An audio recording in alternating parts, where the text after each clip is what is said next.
राजकुमार बद्र को डायन ने तोता बना दिया और जंगल में छोड़कर चली गई। एक दिन एक चिड़ीमार ने तोता बने बद्र को पकड़ लिया और उसे बेचने बाजार गया। जब राजकुमारी बाजार से गुजरी तो उसने उस सुंदर तोते को देखा और उसे खरीद लिया। राजकुमारी तोते के साथ खेलती रहती और बहुत खुश रहती।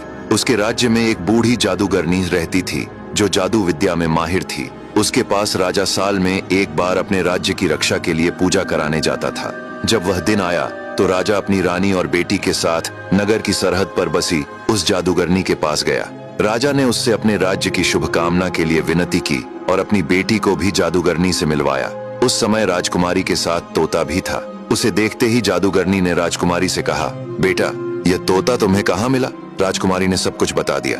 तब जादूगरनी ने कहा, राजकुमारी, आप इसे तोता समझती हैं, लेकिन यह जन्म से इंसान है। इतना कहकर उसने एक जादुई मंत्र पढ़ा। तुरंत बद्र अपने असली रूप में आ गया। अपने को फिर से इंसानी देह में पाकर वह बहुत खुश हुआ और रोने लगा।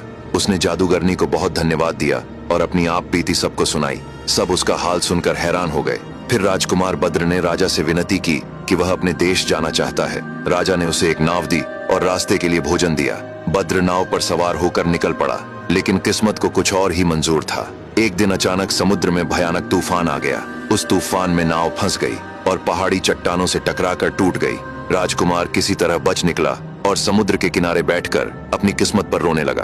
तभी उसे किसी के रोने की आवाज सुनाई दी। जब वह वहां गया तो देखा कि एक भेड़िया बैठा रो रहा था। बद्र उसे देखकर डर गया, लेकिन भेड़िए ने कहा, डरो मत, बताओ तुम कौन हो और यहाँ क्यों आए हो? शायद तुम्हारी जिंदगी तुमसे रूठ गई है और मौत तुम्हें यहाँ लेकर आई है। अब आगे की कहानी जानने के लिए देखिए अगला भाग।